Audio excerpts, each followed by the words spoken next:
kingdom in this time of pandemic. Do not allow us to be indifferent to those who today suffer the loss of a loved one or who suffer from the absence of work, but give us the courage to accompany and side with those who suffer violence or injustice. Amen. Amen. And with that, ladies and gentlemen, if you have something to drink, I'll just ask you to kindly raise your glass. Alternatively, we can have the hand to the chest as we raise a toast to the President of the Republic of Kenya. To the President. Nice to see Elizabeth and Anne. Ah, yes. Well, thank you. She's going to be our moderator for tomorrow's program, so we are meeting to discuss that. Wonderful. Which brings us but we're also meeting to discuss friendship. Wonderful. Which brings us to the announcements before we carry forward. And the first announcement actually is past President Anne, family of Rotary. Sorry, you're on mute. Mr. President. Yes. Fellow Rotarians. We are planning to celebrate Mother's Day tomorrow. We'll be celebrating motherhood. Everyone, both Rotarians and non-Rotarians, to join us. And the fathers also to join us tomorrow. And we're expecting 1 or 2 special guests. I hope they show up. And I know that every day should be a Mother's Day. So, and it's also good to hear from one another, your experience as a mother, from yourself, and what's that childhood memory that you have of your mom. So, yes. Yeah, we're going to share it just now. Okay. Yeah. We're definitely. And Dr. Manu, also, you have to share your childhood experience with us. And PP Arun has also agreed to do that. So you are not in school. And how many brothers are you? And all that. We would like to hear that. Okay. Thank you. Thank you. Thank you so much. We look forward to that wonderful meeting, which is organized for 5:30 p.m. East Africa time tomorrow. And the next announcement is by our Youth Service Director, Rotarian Winnie. Thank you, President Ritesh, fellow Rotarians and friends. It's a great honor. The month of May is a Rotary Youth Month. And next week on the 20th, RCN in collaboration with Interact Clubs and the Rotary Clubs, we shall be celebrating by showcasing our activities. And as well, we shall be also having highlights on mentorship programs. We shall have very great speakers, that is Dr. Sally and Dr. David Gedanga. So welcome and also invite your friends. So thank you very much, and we look forward to seeing you next week. Posters will be shared in the course of the week. Thank you very much, President Ritesh. Thank you so much, Rotarian Winnie, and we look forward to that wonderful meeting, which will take place next Thursday as well. Thank you. And since we are running against time and we have to be on schedule, I will quickly request individuals to kindly let us know who their visiting guests are. And first, I'd like to acknowledge the presence of our wonderful speaker today. Rotarian Rashmi will be introducing our wonderful speaker today, Dr. Veena Kalra. And Rotarian Rashmi, would you like to introduce your other guests today? Thank you, President Ritesh. I have a few guests, but I can't see all of them, but I think there is, we are joined by Dr. Veena Kalra and her 2 sons, Mr. Vikram Kalra and Mr. Vivek Kalra. And we have Monica from Kenya who has joined in. And I think there are a few more. I'm talking on 2 devices, so I cannot access the images. So if you excuse me, I think they'll speak up when there are questions, etc. Would you like me to introduce Dr. Kalra now, or? Once we have actually acknowledged the presence of all the Rotarians and guests, Okay. definitely. Thank you and welcome. Welcome to all your guests. We have with us past President Leah from Rotary Club of Bahari. Welcome. We have with us Rotarian Perry all the way from America. Welcome. And we have Ambassador Dr. Josephine. Would you like to say a quick hello to past President Juvenal? Yes, thank you very much, President Ritesh, fellow Rotarians and guests. I'm honored to introduce a long-term friend. His name is Juvenal Shiundu. Juvenal is a colleague whom I work very closely with in the multilateral settings where I worked both in New York and also in London. Juvenal has been a very senior leader, PT director, and head of program management for 11 years at the International Maritime Organization, which is headquartered in London. He has also, in that capacity, acquired a trusteeship called the Apostleship of the Sea. He's held this position for 1 year. He's now currently, I think, General Manager of African Marine and General Engineering Company Limited, and also has a nomination to chair, I think, the Kenya Maritime Organization, a board of the Kenya Maritime Organization. Beyond that, Juvenal is the vice president of the Kenyan Society in London. And I'm delighted to say I handed over the president's position at the Rotary Club of Westminster West to Juvenal Shihundu. Juvenal is also serving right now on a program that our club is hosting called COVID-19 Education. I just want him to feel most welcome to join us this afternoon. Juvenal is now in Nairobi for a short spell, but is actually based in London with his family. Welcome, Juvenal. Thank you, Josephine. Thank you. Thank you so much. And we are very grateful for your presence. Welcome to all the Rotarians and guests. And now I'd like to play a short video, which is by Radio 44, our media partners for today. This is just to give a glimpse to all the individuals who have logged on and who will watch this YouTube video of the advertising which has been taking place for our meeting today. So I'll play the short clip, and thereafter I'll call upon Hermina. As well. Let's talk about the Rotary Club of Nairobi, the flagship Rotary Club of Africa, and they're celebrating their 90th year in operation. Now, it's very rare to come across a club that absolutely and undoubtedly takes care of people, humanity at its pinnacle. Philanthropy is the key principle of the Rotary Club of Nairobi. And tomorrow between 1 and 2 p.m. via Zoom, the Rotary Club, in partnership with Radio 44, presents a talk by Professor Dr. Veena Kalra. Now, she was actually formerly a professor and the head of pediatrics at the All India Institute of Medical Sciences, that's AIMS, that everyone knows. And she's actually been awarded multiple recognitions by several presidents of India over her illustrious medical career. Now, this is something that you cannot miss, because trust me, it's all about the COVID-19 pandemic. And we see a lot of information all over the media, you know, on Facebook and social media sites and everything. But sometimes that information is not actually accurate. So this is the best way for you to actually get the right information. So that's what it is. Tomorrow between 1 and 2 p.m. via Zoom meeting. Ensure that you keep yourself busy and join us, all right, the Rotary Club and Radio 44, as we educate you. And this is something that's absolutely going to benefit you. So make sure you save the date. Thank you so much. And with that, I will now call upon Hermina, who's the station manager of Radio 44 Kenya. Hermina, welcome. Hi, thank you so much. I mean, for you to even share that with everyone to see what Radio 44 does. Like I said before, it's our pleasure to partner with you and help in giving the great work that Rotary is doing some exposure in Nairobi and also around the world. Thank you. Thank you so much, Hermina. And please do say a quick hello to our wonderful speaker for today. And thereafter, I'll call on Rotarian Rashmi to introduce the speaker.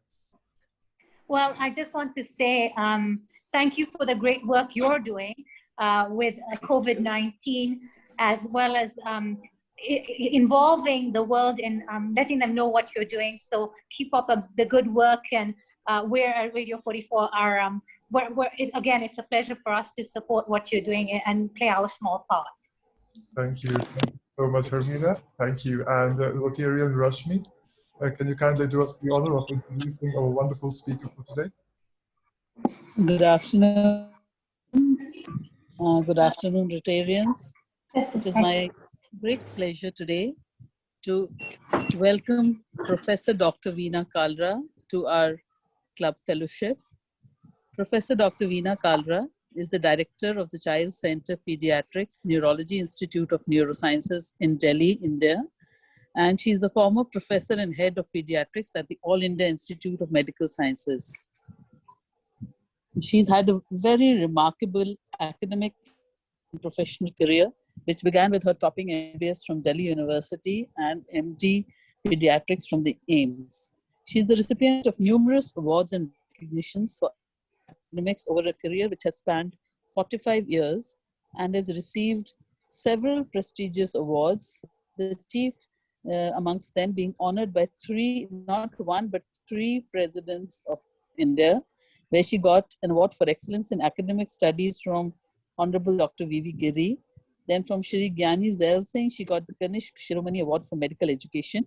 From Honorable Dr. APJ Abdul Kalam, she received the Best Alumni Award for Maulana Azad Medical College for her outstanding contribution to pediatrics and child neurology. She is a recipient of 31 medals and awards, including President of India medals, the Sorel Catherine Research Award, Pfizer Gold Medal, and the Asian Research Award. She was the person who actually established a postdoctoral course in a super specialty area of DM pediatric neurology at AIMS, and has delivered several orations on prevention of childhood neurodisability at various conferences, and has bibliographed Medgate Day, a coffee table on India's top pediatricians. Recently, this is last year when she's done this. She's delivered the OP Ghai oration on pediatric neurology. She's conferred the Business Excellence and Innovative Best Practices at 2019. She was chosen as the Joint Minister. She's been bestowed the Swasth Bharatiya Saman by ZTV and LIC for contribution to pediatrics. She has been engaged in the promotion of child neurology both nationally and internationally, and has chaired several scientific sessions. She's the founder president of Association of Child Neurology India. She is the former president of Asian Oceanian Child Neurology Association in Japan, and she is the chairperson of Education Committee of International Child Neurology Association. She has had more than 60 research papers in child neurology and liver disease of children, genetics and inborn errors of metabolism, and has published more than 230 original research papers in many national and international journals. She has contributed more than 50 chapters on pediatrics and child neurology, and has authored a book, Practical Pediatric Neurology, which is the textbook for which nearly 3 editions have been published. I can actually go on. There is much more to talk about her excellent professional qualifications. But I would like to say that I have known Veena Kalra, Dr. Veena Kalra, and I think there are 3 things that really distinguish her from other people that I know. One is her very calm and level-headed nature. And the second is her extreme generosity. And with that, I welcome you, Dr. Veena Kalra. It's a pleasure to have you here today. Thank you very much, Rashmi, for that very, very kind introduction, more than I deserve. Thank you very much. And thank you very much, President of the Rotary, Ritesh, and everyone else who's been held important positions in the Rotary at some time and are doing wonderful jobs wherever they are placed now. It's been a pleasure listening to all of you for the last couple of minutes. It's been so nice to listen how much people are contributing in so many domains. In children, how to teach them good behavior. It was amazing. I noted down the points from that possible session. It's a pleasure. I think the reason why we are meeting today is in the midst of a dismal pandemic that's caught the world by surprise. The most developed to the most underdeveloped, everybody's been leveled by this pandemic. I think that's the tragedy of the pandemic. So I think what we are going to do in the next 25-30 minutes is to talk about this. And more than that, I'd like to have interaction from the participants to listen about their experiences, their good and bad practices, and also clarify any doubts if I can down the line. So I think with this, I'll begin with my formal presentation.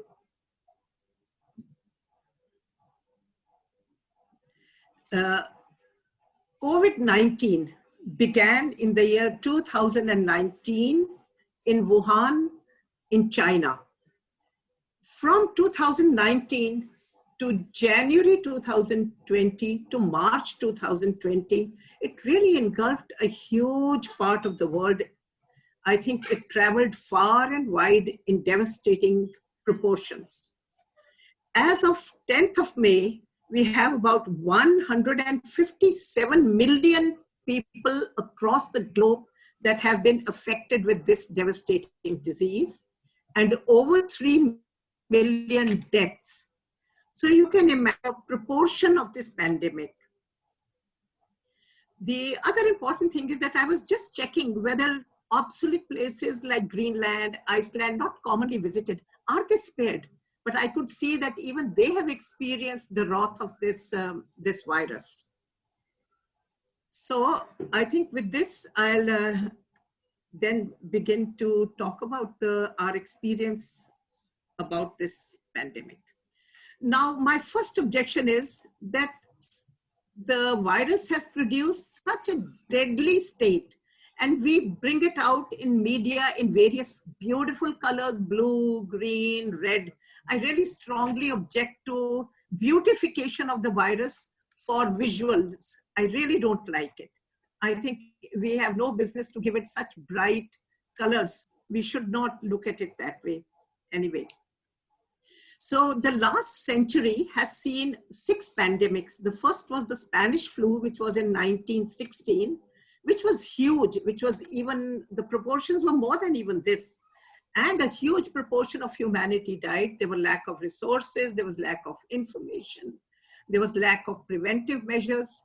And then after that, we've had the Hong Kong epidemic, and then we've had the Middle East epidemic. These are the respiratory epidemics which have all come from this so-called RNA virus. From the corona, I put RNNA because the corona is an RNA virus. RNA is a form of genetic material which doesn't have 2 strands, which has 1 strand. So it's really an incomplete genetic material which has lots of spike proteins, the red ones that we see on this ball, which are the ones that produce the problem.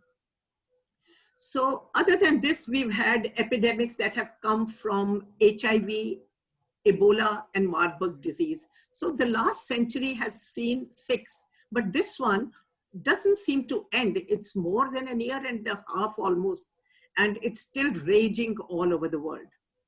The WHO called this a global pandemic in March 2020. Origin was much earlier in 2019. So this is predominantly a respiratory virus. The predominant site of pathology is the respiratory tract. It enters through the nasopharynx, through the throat. It sort of attaches itself to the membranes through the spike protein and affects the cells through the ACE mechanism, which is the acetylcholinesterase mechanism of the human body, which produces a lot of pathology in terms of an inflammatory response. The other unusual thing about this virus is that unlike many others, it's really shown unusually more common, more frequent, more devastating mutations, which really bring this virus into a lot of thought as to what it's all about. The transmission is from person to person. It's from droplets, as we first thought. droplets means something that you speak or you sneeze or you cough and droplets get into the ear and they settle on surfaces. These are droplets.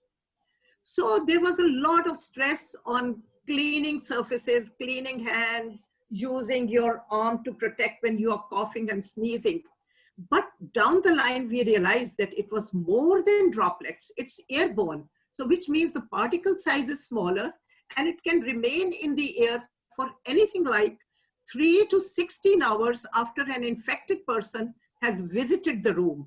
So you may not see the person, you don't see the virus, but you can still get infected from the environment. And that's the caution we all have to use. And that's the caution we all have to convey to our people. The incubation period is anywhere from 4 to 10 days, usually 4. And the infective period is about 10 to 14 days plus. That's of active period when you are infectious for others. The disease could persist for a lot longer.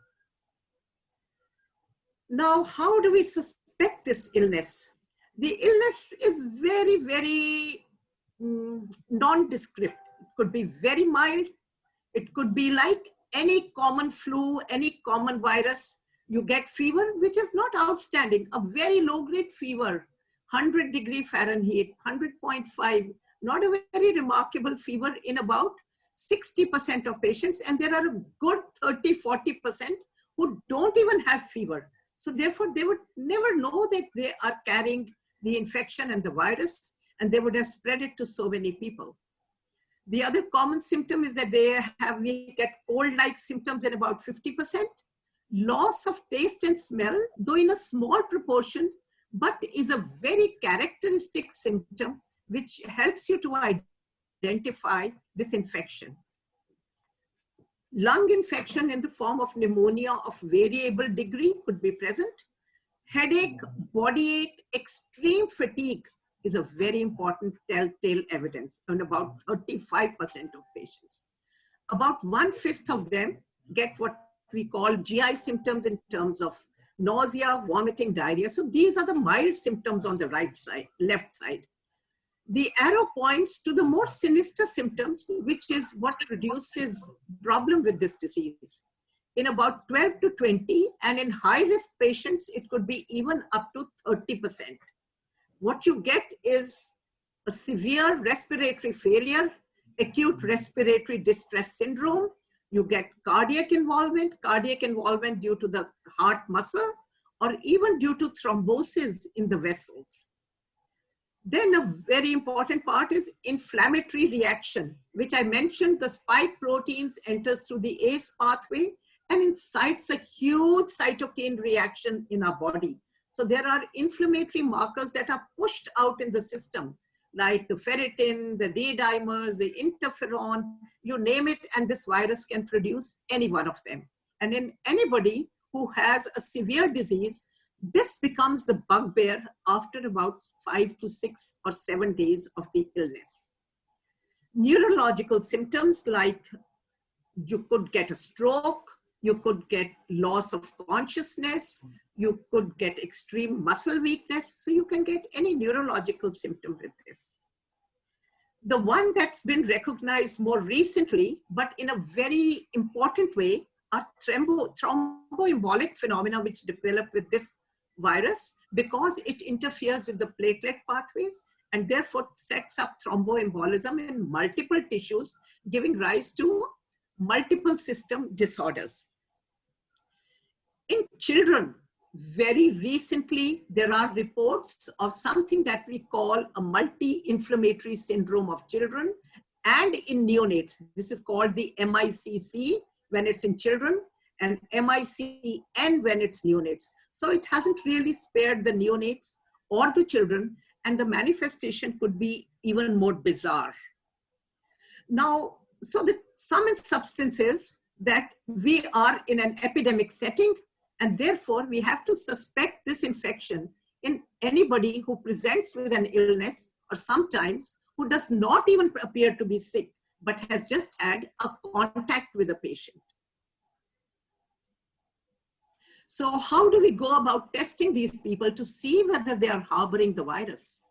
The most important thing is to do a nasal and an oropharyngeal swab, and we look for the virus. This is called the reverse transcriptase PCR, polymerase chain reaction.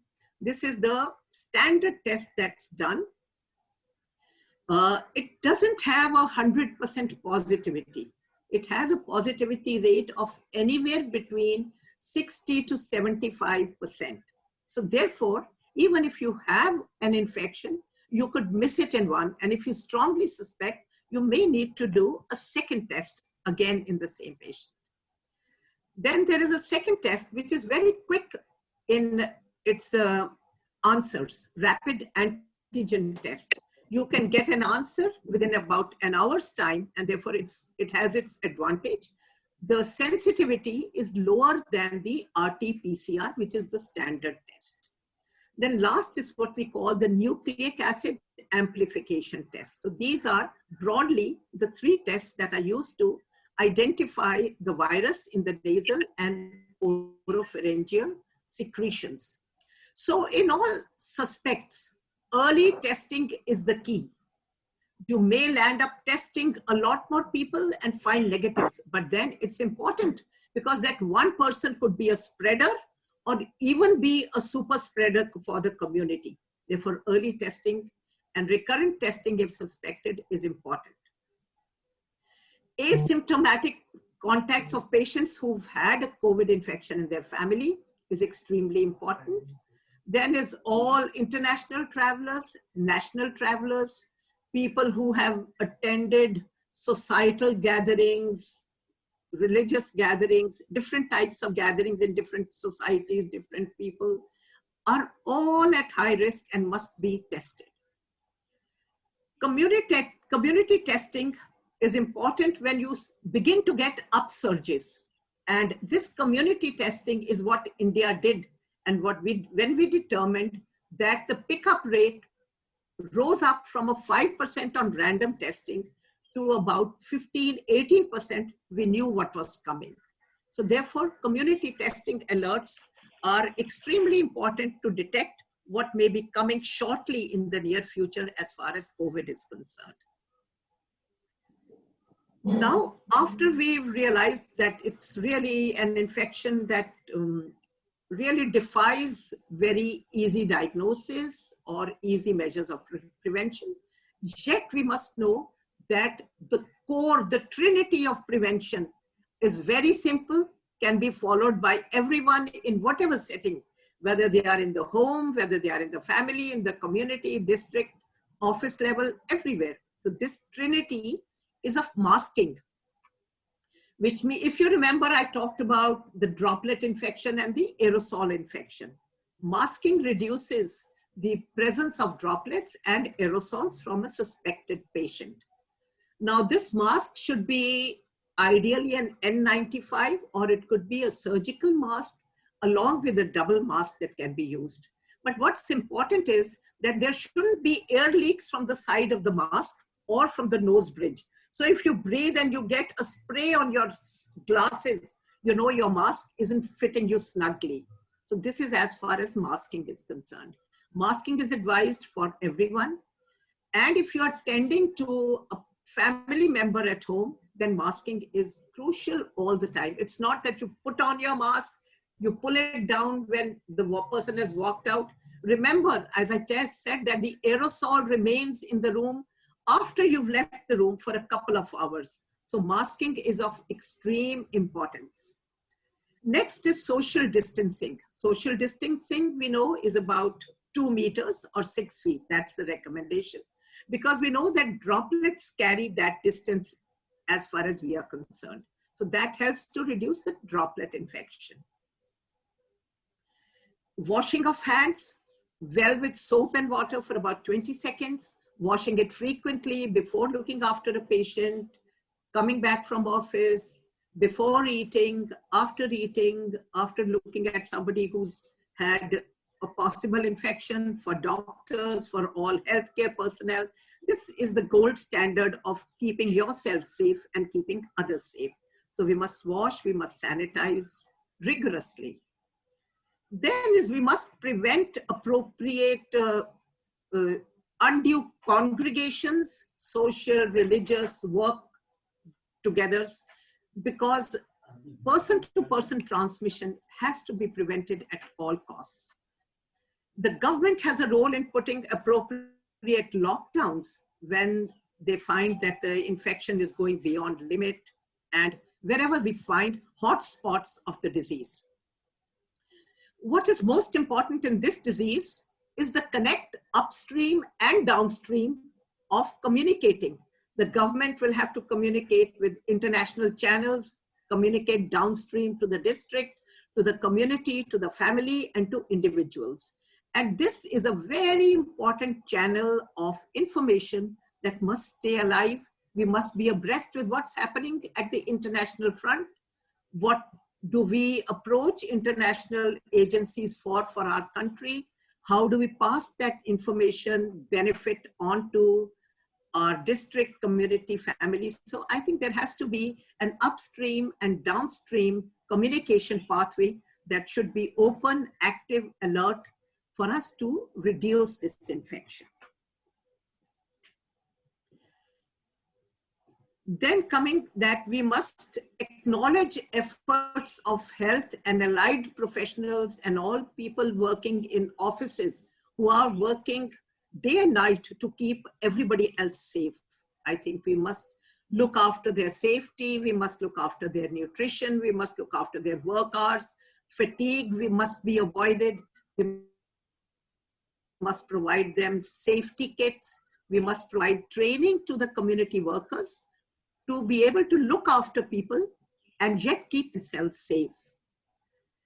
The action here is also to have materials that are necessary, which include safety gears, safety for the eyes, safety as a face shield, safety as gloves, safety as PPE kits, depending on what kind of job you are doing for the patients. Safe spaces should be created. And what is a safe space? A safe space is one which has good ventilation. A safe space is not necessarily one which is air conditioned. A safe space is one that has good exhaust and good ventilation. Then the other thing is to have adequacy of thermometer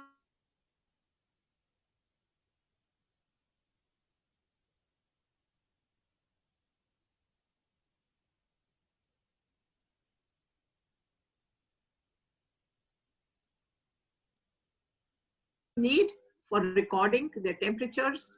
Then we need their heart rate, their pulse rate, and also sort of feel comforted that they are fine and they know when to solicit help from within the home or from even more health professionals.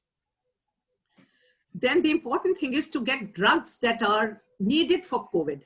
Unfortunately, COVID is a viral infection. We don't have any drug that we can call is a COVID drug. What we are using as drugs are drugs that are made to comfort the patient, like a paracetamol and other drugs that I shall be talking about down the line. Monitors are necessary in hospitals. So I think these are materials that we have to provide. Isolation with hospitalization preparation is important. And remember that this pyramid tells us that the large majority of patients are at the base of the pyramid. They don't need hospitalization. They don't need major drugs. They just need care of their symptoms, and they need giving them strength and consolation that they will overcome their illness. That's the largest majority. That's the base of the pyramid. Then is a small section in which hypoxia or oxygen becomes the whole limiting factor. Many of them can be managed from homes if we can sort of monitor their oxygen, give them oxygen concentrators, or give them methods of respiration like lying prone on their belly, which increases the oxygenation. When you lie prone on your belly, your heart doesn't fall on your lungs. Heart is a huge organ. If it doesn't fall on the lungs, your lungs can breathe more. And that is how lying prone is a very, very useful parameter to improve oxygenation at home. Then these patients should be advised to do walking within the home frequently, because walking slowly for 5-6 minutes improves oxygenation. And if by walking frequently their oxygen is dropping, that's a sinister sign. So that is another very simple home test that can be used. The tip of the pyramid is the one that's colored red. This is where we need intensive care setup. These patients have severe disease, which could be one system or multi-system disease. And this requires high-level medical care, high-level monitoring, high-level involvement in looking at testing, everything. This is a high-level area.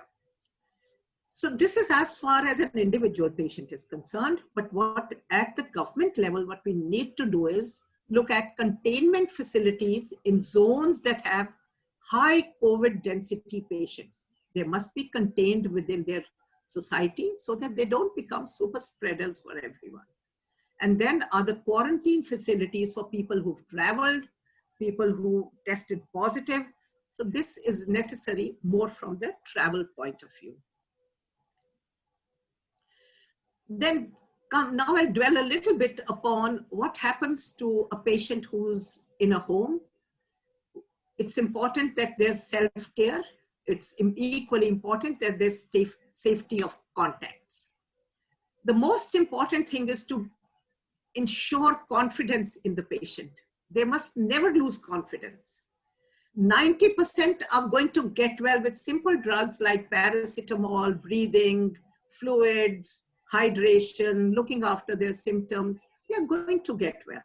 They are good. They should be advised breathing exercises. It helps them to oxygenate themselves better.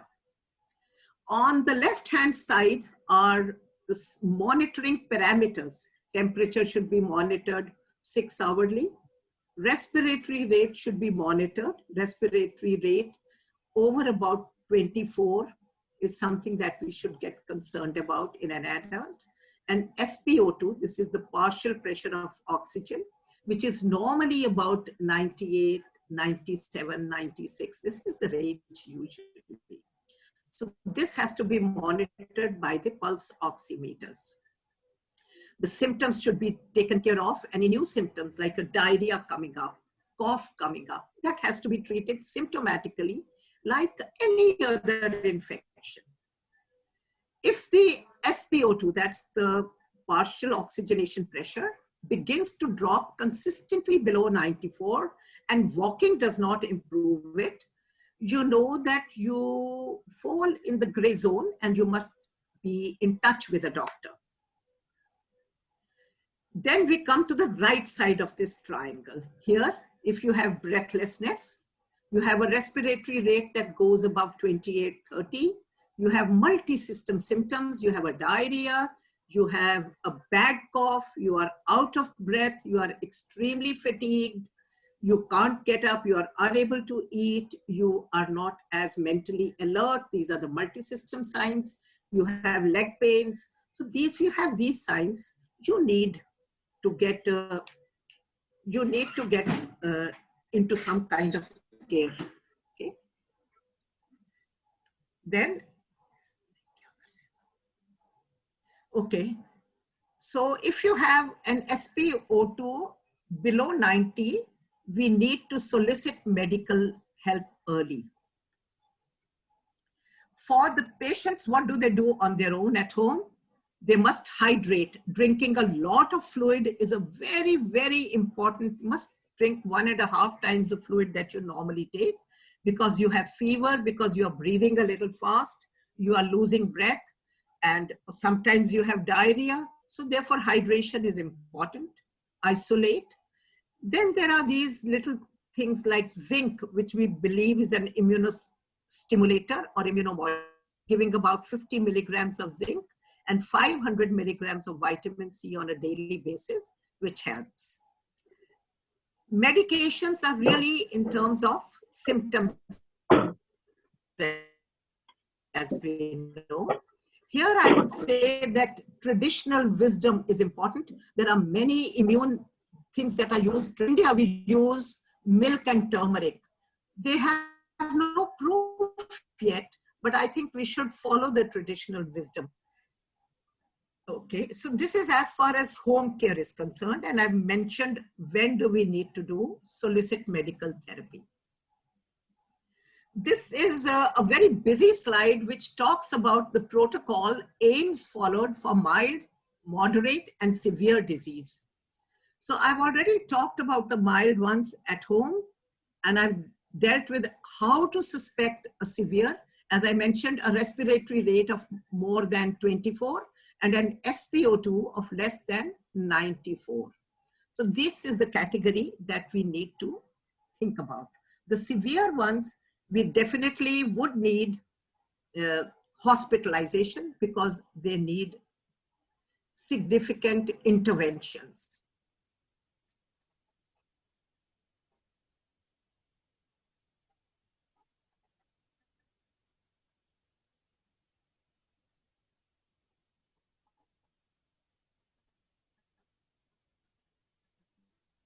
Not missing a COVID pneumonia or a bacterial pneumonia. We are not missing shock. We are using drugs like antiviral drugs like remdesivir, etc. in needy cases. And then there are many other drugs that we can knock this into the next slide for easy understanding. These medicines that are being used are the ones that are called repurposed drugs. What is a repurposed drug? A repurposed drug is a drug that was discovered for some other reason, but we think it may help COVID. Ivermectin, initially an anti-vermicidal drug, in vitro experiments showed some benefit to COVID. So it was tried. But in true life situation, we don't reach the doses enough to produce. Therefore, there were immense use in the last year, but now the latest WHO recommendation is that ivermectin probably has no role. Same also for hydroxyquinolones, same also for doxycycline. Therefore, these are all into question marks because these have not proven any significant benefit. Then is remdesivir. Remdesivir is also a repurposed drug. It was initially discovered for hepatitis C. And subsequently, it's been used for other viral infections. And same in this COVID infection, it showed that when you give COVID to moderate to severe patients, it helps to reduce the number of days of hospitalization and probably a quicker recovery from a respiratory illness. So this is where remdesivir stands today, a drug that is much sought of once you get moderate to severe disease. Then is plasma therapy. What is plasma therapy? Plasma therapy is that you have a convalescent patient, which means who's recovered from COVID. So he's got huge dose of antibody to neutralize the viral load and therefore may help. There are not enough scientifically conducted trials to say whether it's of great use or not. But then steroids are used in moderate and severe COVID as injectable steroids or oral steroids in large doses. The doses that we use are methylprednisolone, dexamethasone, and these have definitely shown benefit in reducing the COVID-induced pneumonia. And this has been seen that when you do a high-resolution CT scan of the chest, you get a COVID pneumonia, steroids. So this is where your steroids come in. They are a bridge between mild, moderate, and severe disease and help. Then there are newer therapies. The world is really trying hard for newer therapies. There are new monoclonal antibodies that have developed, tried in decimavir, Ubab, then casirivimab. So these are all monoclonal antibodies that we find. Monoclonal antibody means that it's an antibody that goes and specially clones to the spike protein, to one of the limbs of the spike protein, and reduces its entry into the cell to produce disease. These are monoclonal antibodies. Then are a large number of new antiviral drugs, primary antiviral drugs, which are beyond the scope of this talk. But I would say that they are being tried immensely, and some of them have even put into clinical trials. Then are the interleukin inhibitors. If you remember, I mentioned that there is a cytokine storm in some patients, and interleukin inhibitors help in that. The last drug, 2-deoxyglucose. It is something that has come about from the Indian research labs just about a week ago. It is a deoxyglucose, which it's in a packet, you dissolve and you take, and this deoxyglucose permits the virus utilizing the glucose of the body. So in a way, you are starving the virus of its nutrition. This is something that has come up very recently, and the drug is going to be marketed coming week. And let's see what it does in terms of clinical sequence. Of course, the most important part of any viral infection is prevention, especially when the proportions are so high. Vaccines, more than 100 are under development, but the ones that have already reached the market are enumerated. Remember that vaccine production for COVID has been the fastest in history that one has ever seen, and the most numerous in history for any disease. The adenovirus takes the COVID virus and you produce an antibody. This is the Johnson & Johnson virus. And then there are the chimeric adenoviruses, which is the AstraZeneca, which is produced, came out from UK, and the Serum Institute of India is producing this by the name of Covishield.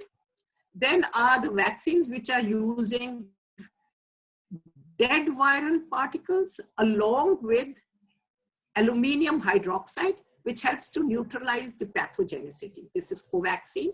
Then is Novavax, which is a recombinant nanoparticle. And then there is another adenovirus, which is called the CanSino, the Sinopharm, and the Sinovac. These are all the aluminium hydroxide related.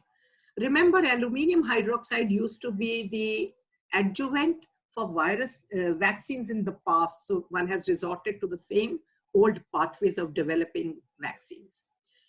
GAM-COVID, which is called the Sputnik, is the one that has come from Russia, and it deals with 2 incompetent adenovirus vectors, which means they are capable of producing antibodies, but not disease. That's why they are called the incompetent.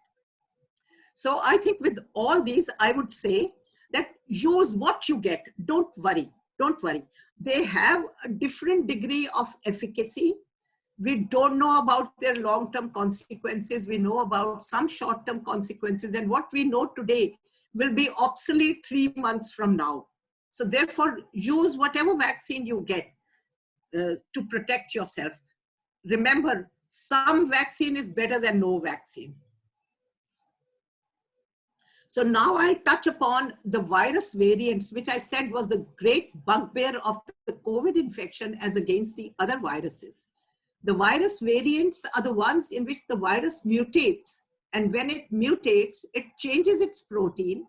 And when it changes its proteins, its characteristics change. It may become more infectious. It may become more resistant to drugs. It may become more resistant to vaccines. So therefore, these are the various things that happen. In UK, we detected the B117 UK. In India, we had the double variant B.617, and now in the last week, we've determined three more was 6.7, 0.1, 0.2, and 0.3. So therefore, there's a quick mutation that's happening. In Brazil, there was the P1 mutation. In South Africa, 1.351. Numbers don't matter, but what's important to remember is that it's mutated in a whole lot of countries. And there are many other reports. I've just picked up some of them.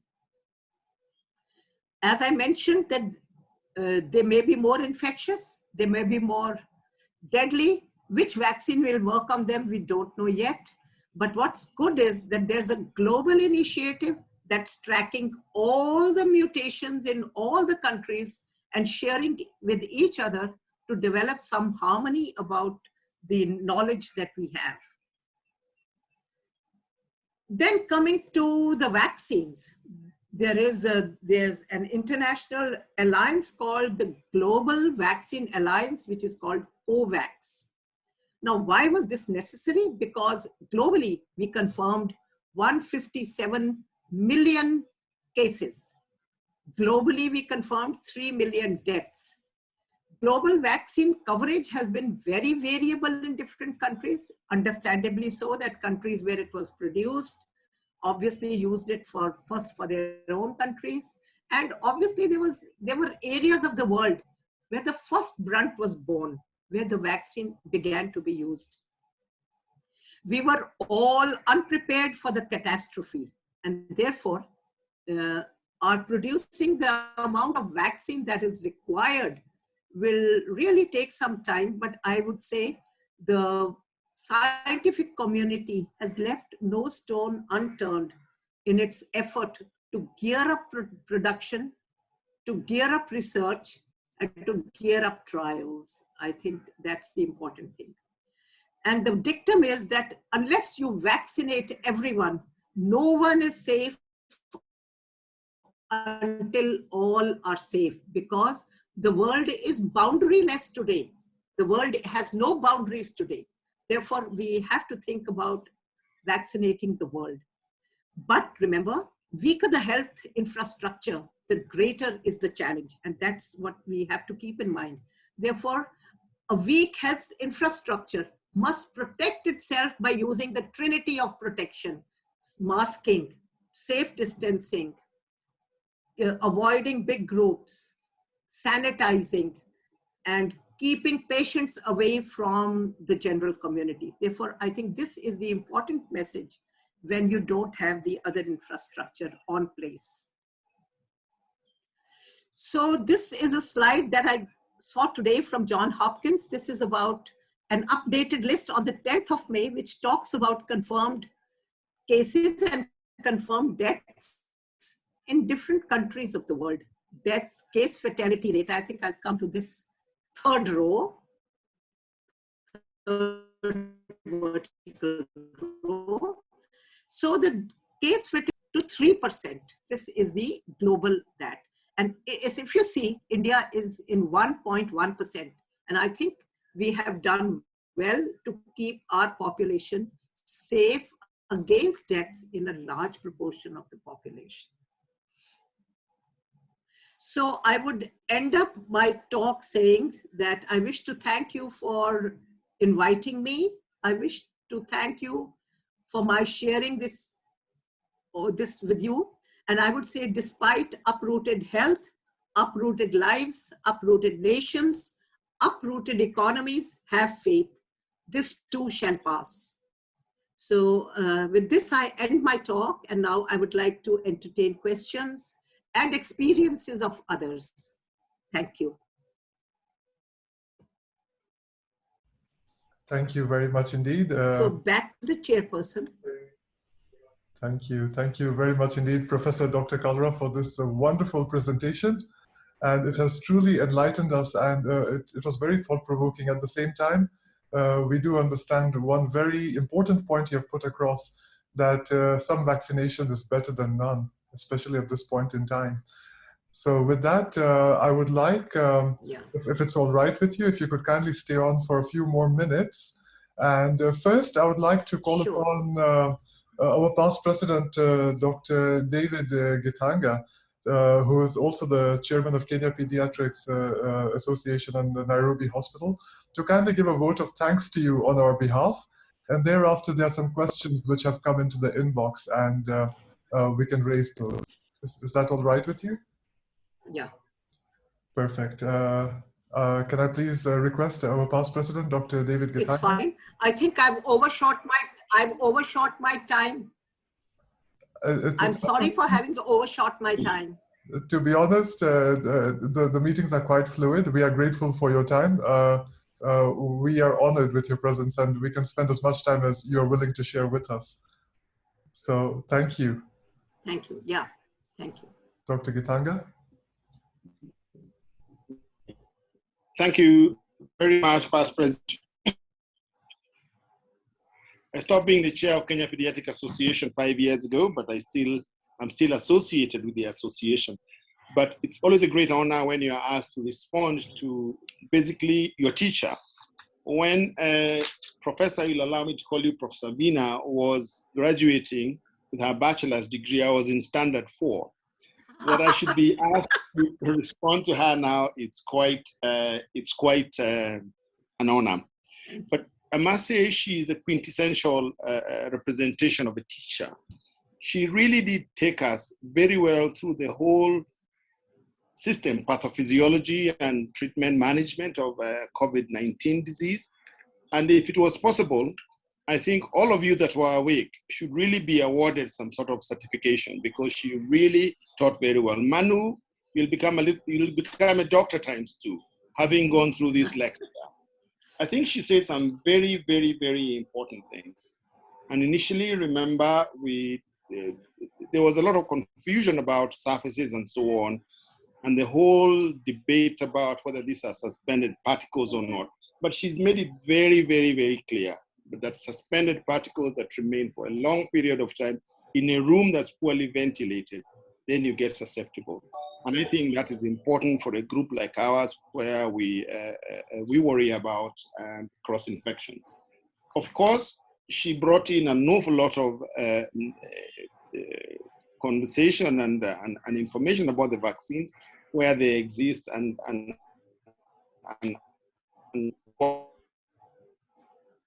many things that are important to have a few take-home messages. And one of those is to know when you're not doing well. I think one of our past presidents did offer pulse oximeters, and she did indicate that you must know when you're not doing well so that you decide to seek treatment early, and that is important. So a pulse oximeter is one of those things that's important. The other one is really social distancing, as well as taking fluids and so forth, and that is really on a home front. So for me, is to really thank you, Prof, for really taking us through a very, very complex and fluid subject, taking it very well, and really giving us a message of reassurance that despite all this, we will emerge again. Thank you very much, Professor Veena. Thank you very much, Dr. Gitanga, for your kind comments, and for inviting me, to Dr. Ritesh and to all other members who invited me for this talk. Thank you very much. It was a pleasure being with all of you. Thank you. Thank you so much, Professor Dr. Kalra. Are there any questions? Are there any questions? Yes, there are. And yes, I can see that there are some questions. Yeah. Yes. I can see there are some questions. I would like to call upon Professor Michael Hopkins. Professor Michael Hopkins, if you can kindly ask your question. Thank you very much, President Ritesh. I assume you can hear me okay. I'm having sound problems here. Yes. Thank you, Dr. Veena, for a very clear talk, but unfortunately only managing to scratch the surface of such a complex issue. One question I have, and I see others have got a similar question, is that many of us in Kenya, and probably many of the people watching today, have had a first vaccination, the AstraZeneca vaccination, but our second has been postponed even after 2 months because of lack of the vaccine here in Kenya. If we go to another country, could we safely take the AstraZeneca vaccine dose that is offered there?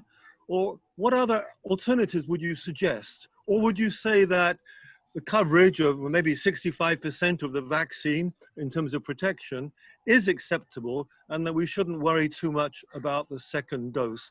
I might be a doctor, but not your clever sort of doctor, I'm so sorry to say, just an economist.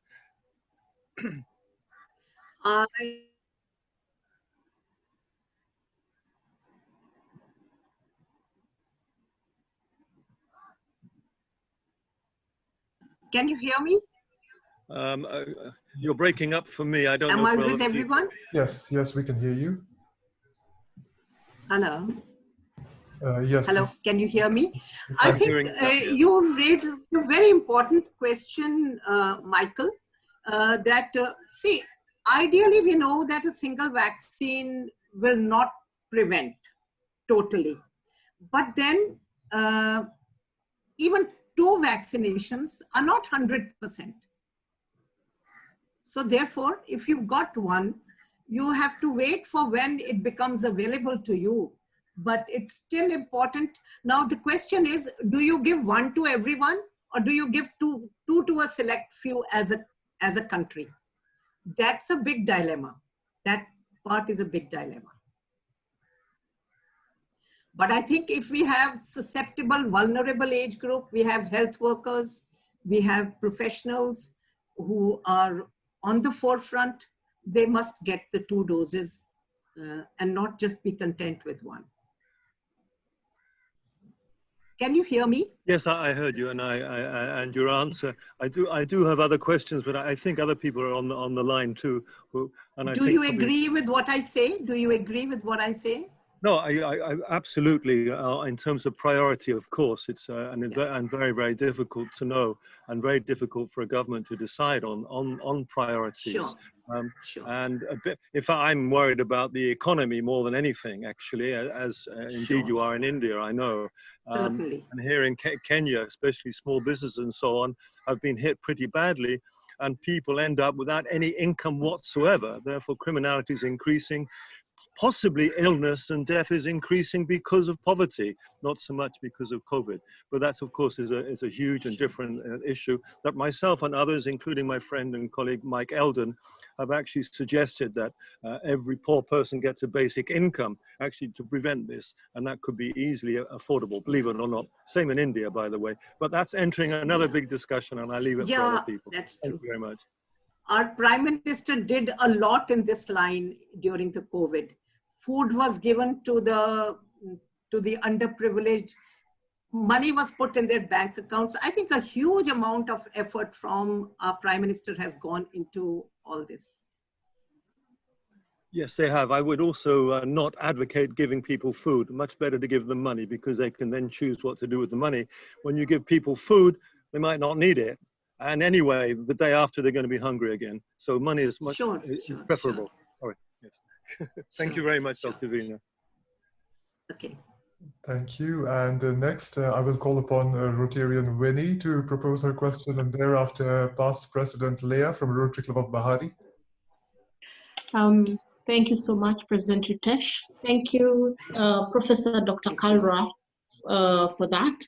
What is the current situation in India? Really, it is quite alarming, and the COVID cases have really raised. And what is the government doing? That's really? Right. This is such a sad situation. What is the government doing to ease this See, situation? the last month, there's a sudden spike of cases all over the country in different states differently, but there was tremendous increase in the major metropolitan towns and in many states. So I think what has been done is, first of all, a lot of vaccine has gone in.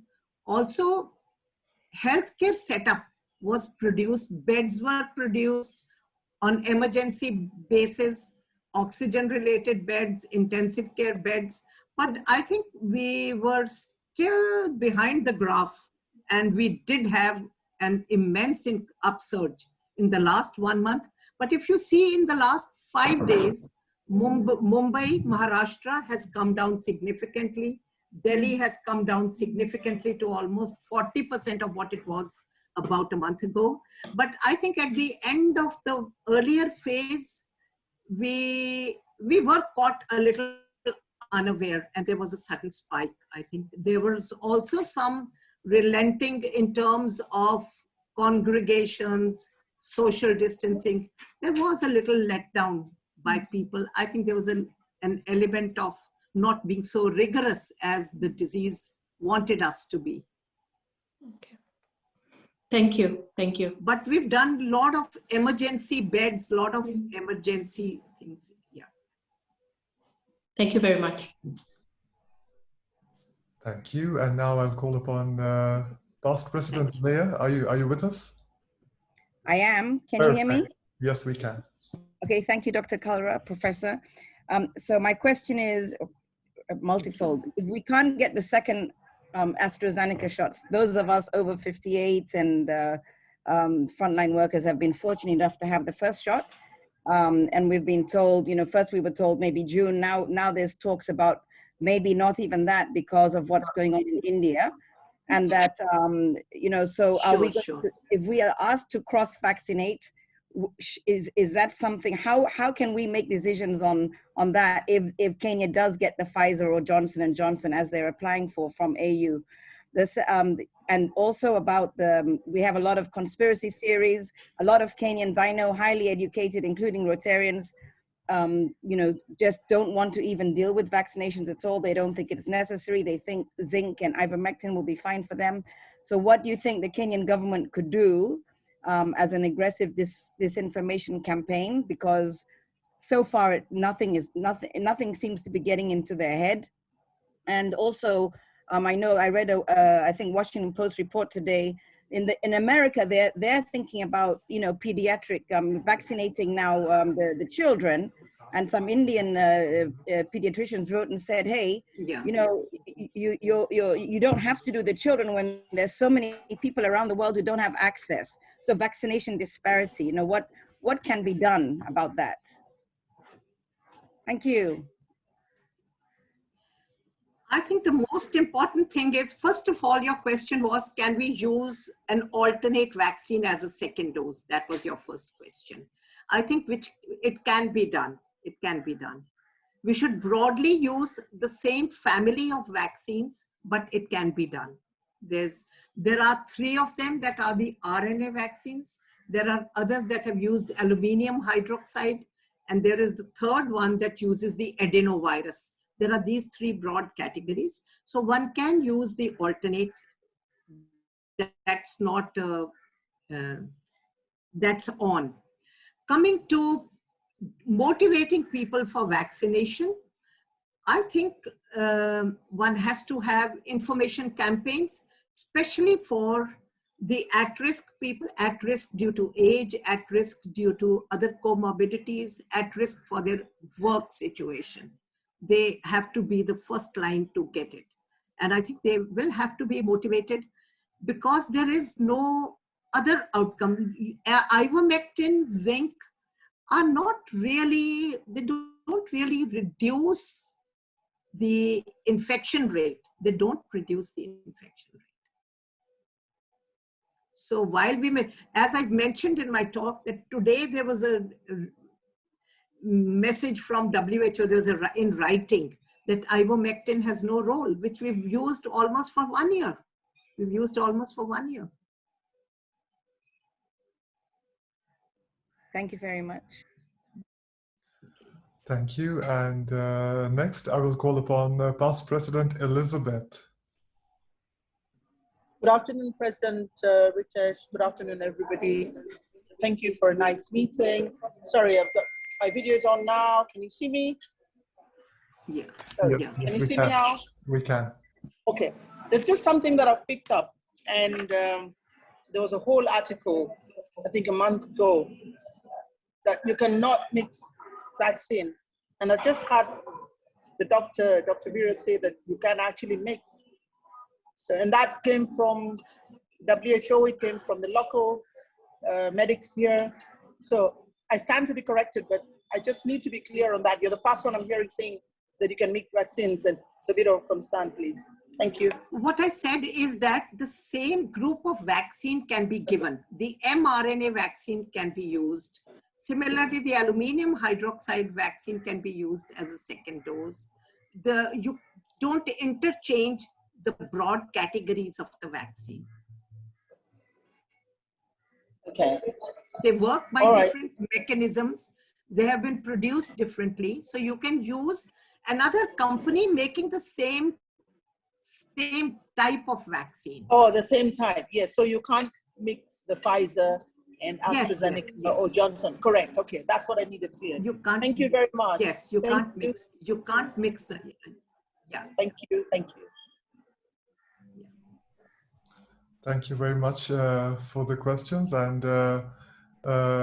Professor Dr. Kalra, would you like to take on one or two more questions, or should we call the meeting to an end? Sure, no problem. One or two more questions. Perfect. There's a guest, a gentleman by the name Santosh, who had a question, and thereafter your dear friend Miss Monica Gokaldas has a question. Okay. I think Santosh left. Ah, I see. Well, I saw that. Yeah. Right. In that case, I think we should go ahead to the next question. Miss Monica. Monica. Yeah. Thank you, Ritesh. My question was same as already been answered for the cross vaccination. Okay. That if I have got AstraZeneca and it's not available, can I take another one? Of the same category. Of the same that you answered already. Yeah, category. that's good. Yeah. And another question, if someone has traveled and come, like for instance, my daughter is in quarantine at the moment, having returned from Kuwait.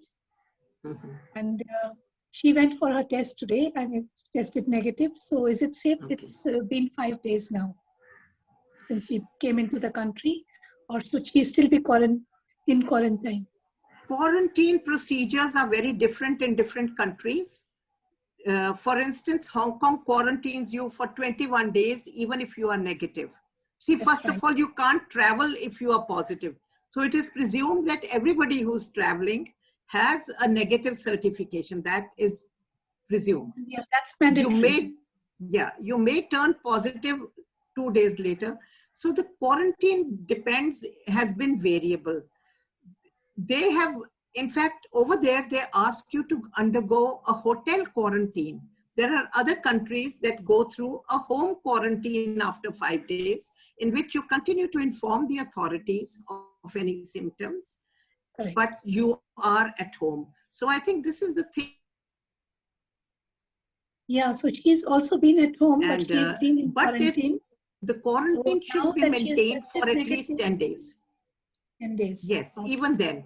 Because you may turn positive after 5-6 days. That is possible. And the test is only about 70 to 80%. It's not 100%.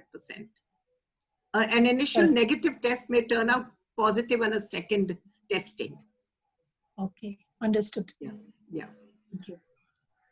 Thank you. Thank you very much indeed. And for the last set of questions in this order, first is Dr. Beatrice Kiptanui, followed by past President Juvenal Shiundu, and finally, Ambassador Dr. Josephine Ojiambo. Well, thank you very much for the presentation. We value all the information that you provided.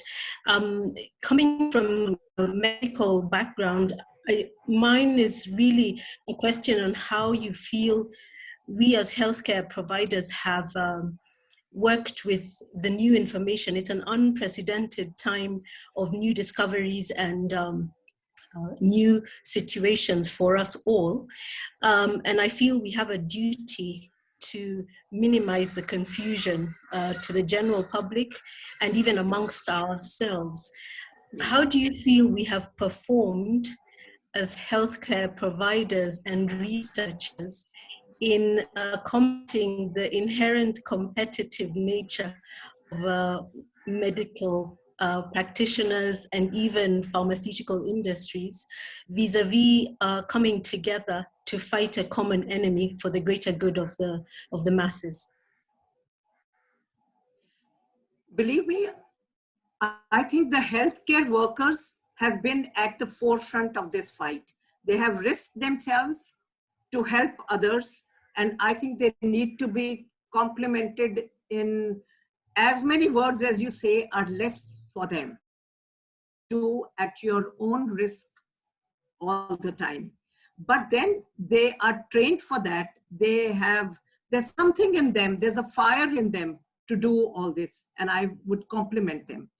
I think what one should do is one should create some standard operating procedures in every hospital or every setup for their own safety. I think creation of an SOP, whereas their safety should be looked into, their working hours, their diets, all this should be looked into.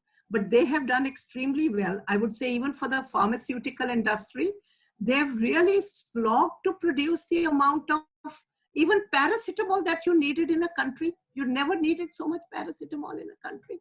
It's a simple drug. You never needed so much zinc in a country. You never needed vitamin C in a country. Just see the amount of common drugs that needed to be scaled up to such proportions to reach every person.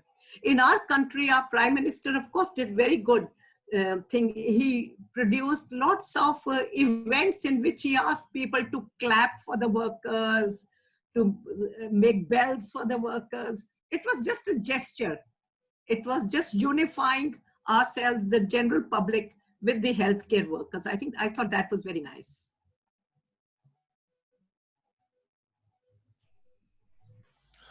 Thank you so much. And next we have Past President Juvenal.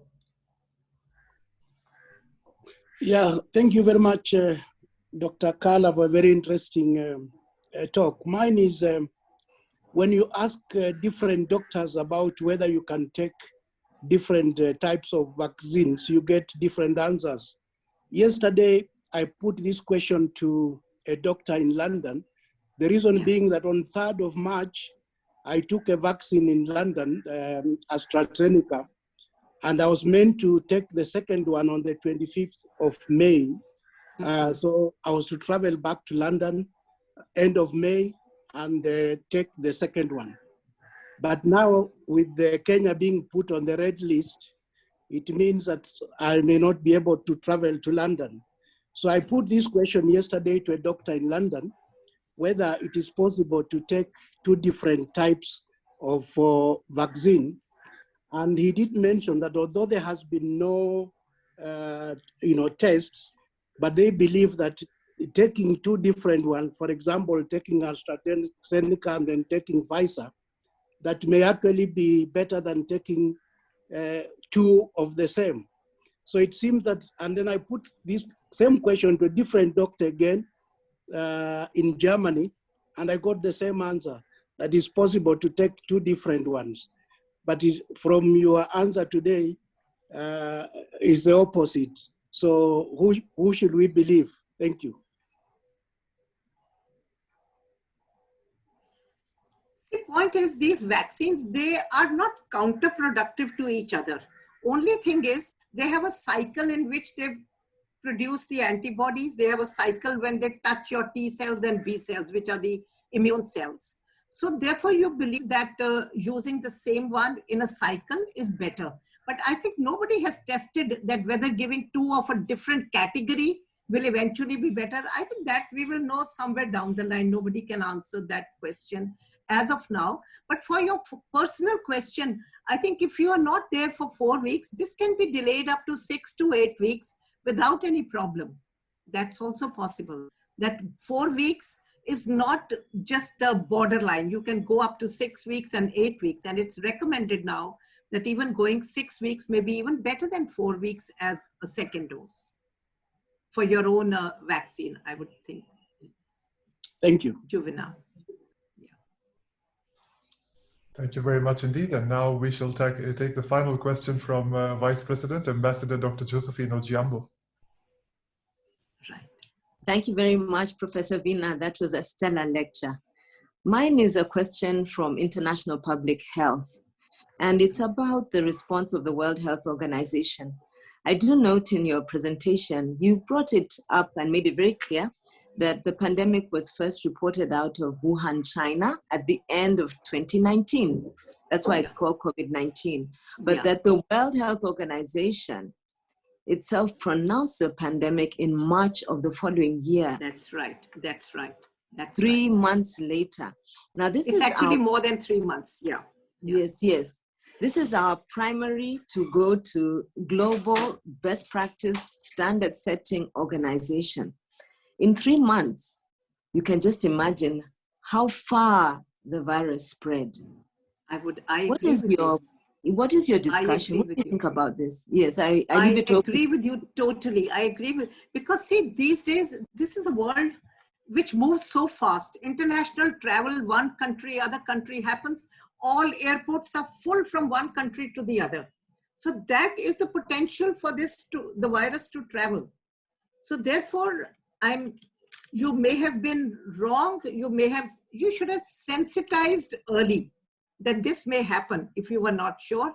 But surely information of this kind must come very early for people to begin to gear up their country for it. It takes time to gear up your country. It takes time to spread even simple messages. It takes time to reach out to the masses. It takes time to take public health measures. So therefore, I think it would have been much better if the world was at least warned that something of this sort may happen, even if you were not sure, I think.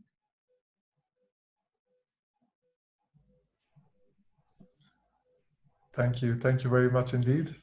And Professor Kalra, we are very grateful for this exemplary discussion and the information you have shared with us. We are going to be uploading it onto YouTube for the many members who also want to view it again. We are also grateful to all the individuals who have joined us today and all the guests for this very informative talk. And also on behalf of Rotary Club of Nairobi and Radio 44 Kenya, we are very grateful for your time. And we are also very grateful for the engagement you had with the club members after the initial presentation. Thank you so much. Thank you very much, Ritesh, and thank you for all the other members who invited me. I enjoyed being with all of you. And love to see Monica after a long time.